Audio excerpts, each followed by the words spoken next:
Did Sean Connery ever truly accept Roger Moore as James Bond? Or was the silence telling? For decades, fans have passionately debated who wore the tux better. On one side, you had Sean Connery, the original, the cold-eyed, sharp-tongued secret agent who introduced Bond to the world in 1962. He was rougher, grittier, more dangerous. Then came Roger Moore, who stepped into the role in the 1973 film Live and let die with a smirk, a raised eyebrow, and a martini-slick sense of charm. Moore's Bond was lighter, more humorous, and, according to some purists, less deadly. Behind the scenes, though, a quiet tension brewed, not necessarily between the men themselves, but between what they represented. You see, Connery wasn't just another actor playing a part. To the public, he was James Bond. So when he left the role and Moore took over, fans split into camps. For years, the idea lingered. Did Connery really approve of the direction the franchise went under Moore? Or did he keep quiet because, well, maybe he didn't? In countless interviews across the 1980s and 90s, Connery was often tight-lipped when Moore's name came up. He praised the Bond character itself. He even offered backhanded compliments about the newer films. But his direct opinions about Moore? Almost nothing. It didn't help that the two men had wildly different acting philosophies. Connery had come up through tough British theater and carried a chip on his shoulder about being taken seriously. Moore, in contrast, was a polished TV star before Bond and didn't mind hamming it up for the camera. Connery was intense. Moore was lighthearted. It made their versions of 007 feel worlds apart. But here's where things start to twist. Over time, fans weren't just comparing Bonds. They were projecting a rivalry that may never have actually existed. Headlines speculated on supposed drama. One article claimed Connery refused to watch Moore's Bond films.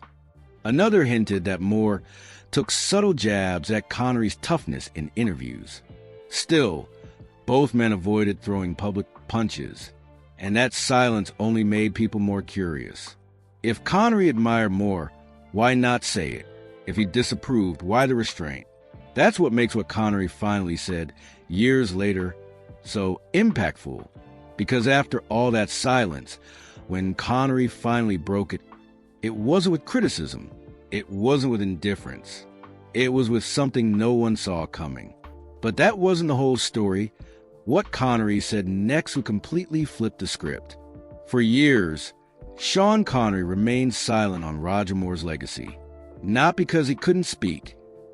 Connery was never known for holding back his opinions. But when it came to Moore's time as 007, the original Bond kept his cards unusually close to his chest. Fans noticed. Reporters prodded. Yet Connery dodged the subject like a man avoiding a minefield. So why the quiet? Some believe Connery viewed the Bond franchise as a chapter he had already closed. After all, he walked away from the role not once, but twice. First, after You Only Live Twice, and again after returning for Diamonds Are Forever. His relationship with the Bond producers had been tense. Money disputes, creative differences, and growing resentment had left Connery with a bitter taste. For him, the franchise had become less about character and more about control. But even beyond that, there was something deeper. Connery didn't just leave Bond. He distanced himself from it. He rarely attended Bond-related events. He refused to cameo in spin-offs. And when reporters asked him to weigh in on the newer films or actors, his responses were usually short, polite, and deliberately non-committal. So when Roger Moore stepped into the role with a wink and a grin, Connery's silence became louder. It wasn't that he disliked Moore. There was never any public feud. But Connery's avoidance of the topic fed speculation. Was it professional jealousy? Was it disdain for Moore's lighter, more comedic take on the role? Or was it something else entirely? Behind the scenes, there were whispers that the two men had shared some cold interactions during the early years of Moore's Bond era.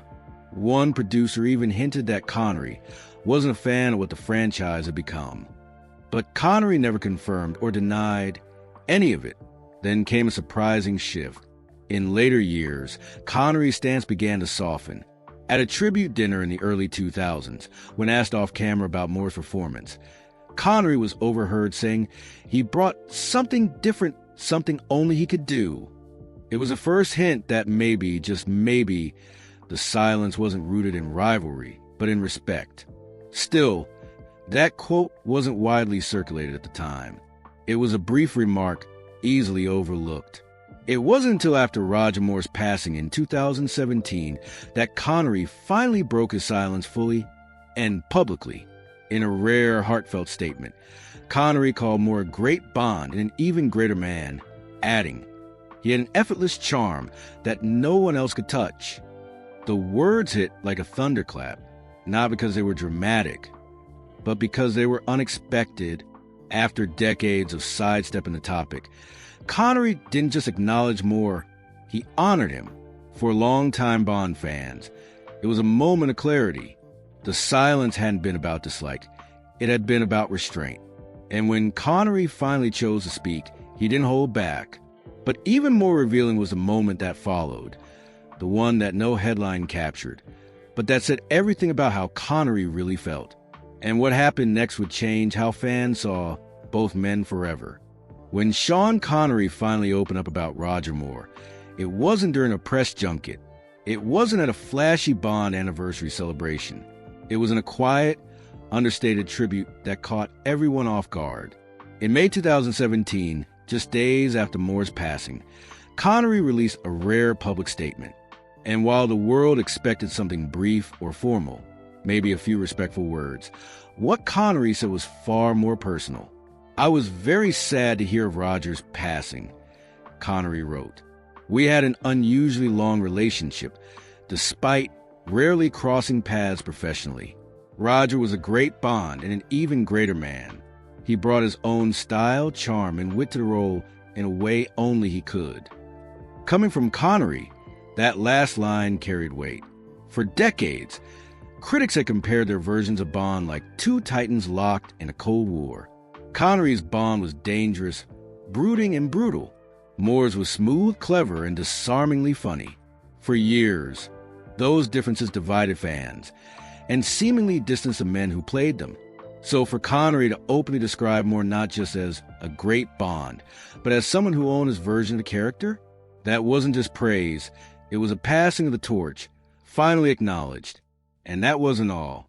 In private conversations shared later by close friends, Connery reportedly spoke even more candidly. According to Bond co-star and longtime family friend Michael Caine, Connery admired Moore's poise and generosity off-screen just as much as his charisma on it. They were very different men, Caine said in a 2017 interview. Sean was more private, more intense. Roger could light up any room, but Sean respected him deeply. He once told me, Roger knew what the audience needed, and he never faked a thing. That quote hit fans hard, because for all the snarky headlines and imagined rivalries over the years, it turned out Connery had watched Moore all along and appreciated him. And perhaps the most revealing comment came when Connery was asked about how Bond evolved after his departure. He replied, "Every man who plays Bond brings something of himself. But Roger didn't just bring himself. He brought the audience with him. It was the kind of praise you'd expect from a friend, not a competitor. And yet, for so many years, Connery had kept those thoughts private. Maybe out of respect, maybe out of pride, or maybe because the world was too busy comparing them to notice what they had in common. But now, with Moore gone, Connery's words serve as a quiet salute, a final bow from one Bond to another. Still, what truly stunned fans wasn't just the praise itself. It was a personal story Connery shared shortly after, a moment so unexpected, so real, that it changed everything we thought we knew about their relationship. And that moment, it had been hidden from the public for years. Until now, for decades, fans had imagined Sean Connery and Roger Moore's polar opposites, rivals in tuxedos, separated by style, temperament, and the weight of the Bond legacy. But in a rare, off-the-record moment later recounted by a family friend, Connery shared a story that painted a very different picture, one that stunned those who knew him. It happened in the mid-1990s at a private charity event in Switzerland. far from the press, far from Hollywood. Both men have been invited to support a cause they quietly contributed to: children's cancer research. It wasn't a red carpet spectacle. No cameras, just a small gathering of patrons and friends.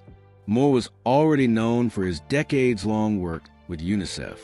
Connery, more private about his philanthropy, had come without fanfare. According to a former aide present at the dinner, the moment that surprised everyone wasn't their handshake. It was their laughter. They weren't cold or distant, she said. They were like old schoolmates catching up after years apart. Roger was cracking jokes, and Sean was genuinely laughing, not just being polite. It was strange at first, almost surreal. These two men we all thought were locked in some quiet feud were completely at ease. But what Connery said later that evening left the biggest impression. As the small crowd thinned and the two legends stood near the balcony, looking out at Lake Geneva, Moore apparently nudged Connery and said, "You started it all, Sean." "I just kept the seat warm." Connery chuckled, shook his head, and replied, "No, you gave it legs. If I'd done all those films, Bond would have been done by the 80s. That quote, shared later in a private memoir draft by one of the event organizers, was never made public until after both men had passed. It offered a rare, unscripted glimpse into Connery's true feelings. Not just respect, not just admiration, but gratitude. And it wasn't an isolated remark. Connery would later refer to Moore as the man who made Bond truly global, while Connery had made Bond iconic. It was Moore's 7-film run that spanned continents, defined decades, and introduced 007 to a new generation. Connery, for all his mystery and grit, knew this. And privately, he gave Moore credit where it mattered most. But that's the part fans never saw. To the public, Connery was a lone wolf, the tough Scotsman who left the Tux behind and moved on. Moore was a gentleman, always ready with a smile and a story. Their public images were so carefully curated that no one imagined they could have shared a real, personal bond. Yet here was Connery, years later, remembering that night in Switzerland as one of his favorites. According to a confidant, he once said, "We only share Bond on paper, but in real life we shared something else, understanding." It wasn't what anyone expected from a man known for keeping his emotions guarded. But Connery's private memories told a different story, one of two men who respected each other more deeply than the world ever realized. And yet, just when it seemed like the mystery was solved, one detail emerged that cast new light on everything we thought we knew. The media loved the idea of a rivalry.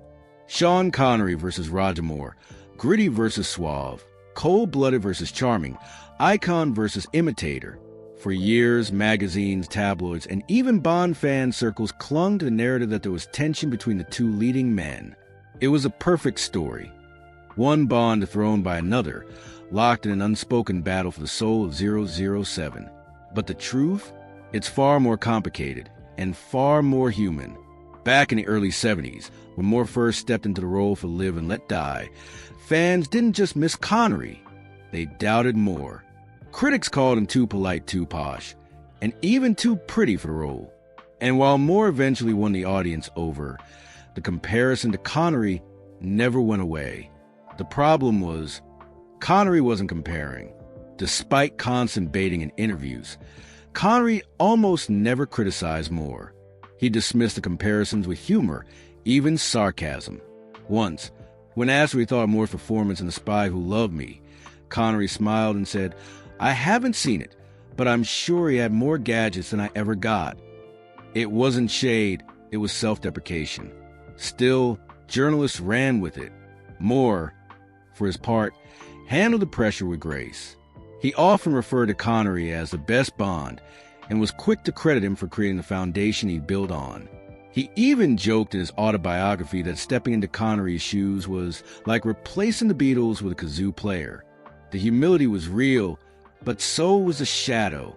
What many fans didn't know was that Moore actively avoided feeding the rivalry narrative. According to several Bond producers, Moore went out of his way to avoid public criticism of Connery.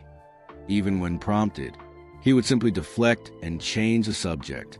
So why did the Cold War myth between them persist for so long? The answer lies partly in Connery's personality. He was fiercely private, especially in his later years.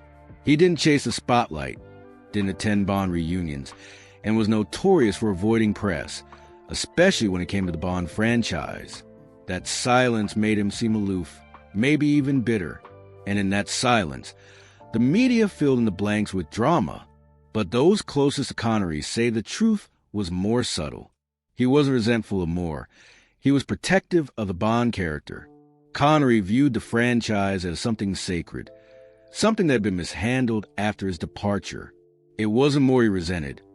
It was the producers, the changing tone, the commercialization of a role he had once fought to elevate. In fact, friends say Connery respected Moore's ability to bring humor and levity to the part without ever mocking it. He saw that Moore had taken Bond in a different direction and succeeded, not by copying Connery, but by not copying him. That was a twist the public never saw. And just when fans thought they understood the story, a final tribute years later revealed the full picture, and a truth that left many speechless. When Roger Moore passed away in 2017, tributes flooded in from around the world. Fans mourned the loss of the most prolific Bond. Co-stars remembered his warmth and wit, and celebrities praised his tireless humanitarian work.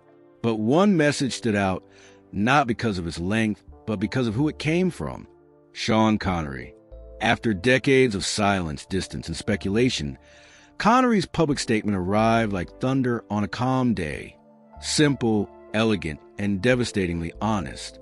Roger was a great Bond and an even greater man, he wrote. He had an effortless charm that no one else could touch. Those few lines held more weight than any eulogy. For fans, it was closure. For those who had assumed tension or rivalry, it was a rebuke. And for those who knew the truth, it was Connery finally saying aloud what he had kept private for so long. But what most people didn't see was what came after. Just weeks later, Connery attended a private memorial service hosted by Moore's family in Monte Carlo. No press, no photographers, just a gathering of close friends and loved ones. Connery had flown in quietly, slipping past reporters, and asked to sit in the back. Not because he didn't care, but because he didn't want attention. He wanted the focus to stay on Roger. According to someone present that day, Connery stood during the final hour of the service and shared a story, one no one had ever heard before. He spoke about a day in the late 70s when he and Moore had crossed paths in the Bahamas, purely by chance. Both were there filming separate projects, and both ended up at the same beach bar, nursing drinks and dodging tourists. The two Bonds, shoulder to shoulder, away from the cameras. "We talked about anything but Bond," Connery said with a half smile. "Our favorite drinks, our kids, the women we'd wronged and the ones who'd wronged us. He made me laugh more that night than anyone had in years. And for a moment, we were just two men, no tuxedos, no martinis, no bloody comparisons. Just Roger and Sean." The room was silent. Connery paused and added, "I didn't tell him this that night, but I'll say it now. He was the only man who could have followed me and still made Bond his own. I was proud to be first, but I was even prouder to be followed by someone like him." Those were the last public words Connery ever shared about Roger Moore. No headlines, no social media blast, just a quiet, heartfelt tribute delivered in a room full of people who already knew how deep the respect ran. And with that, the so-called rivalry came to its final, dignified end, not with fanfare, but with honesty. Two Bonds, one legacy, and a friendship far deeper than the world ever knew.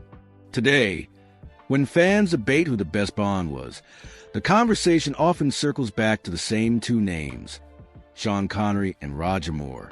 But as time has passed, that debate has become less about comparison and more about contribution. Because the truth is, the Bond franchise wouldn't be what it is today without both men. Connery built the foundation. He was the original icon, the first to hold the gun, uttered the famous line and redefined what it meant to be a leading man in the 1960s. His Bond wasn't just cool. He was dangerous, unapologetic, and unforgettable.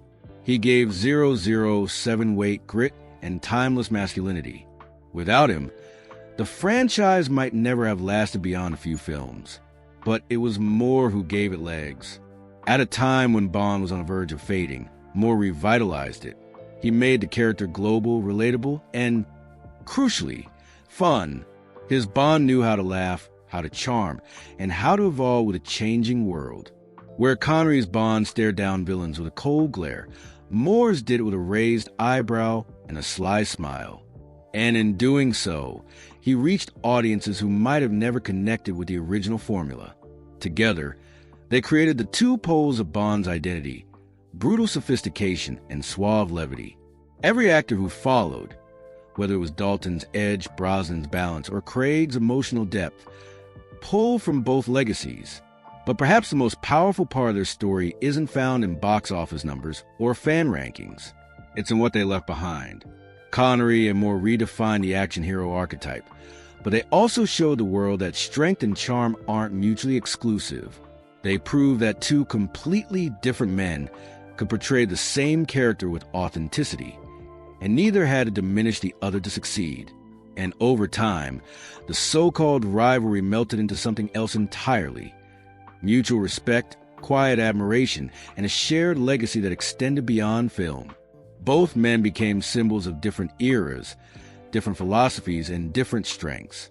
But they were always connected by one thing: Bond.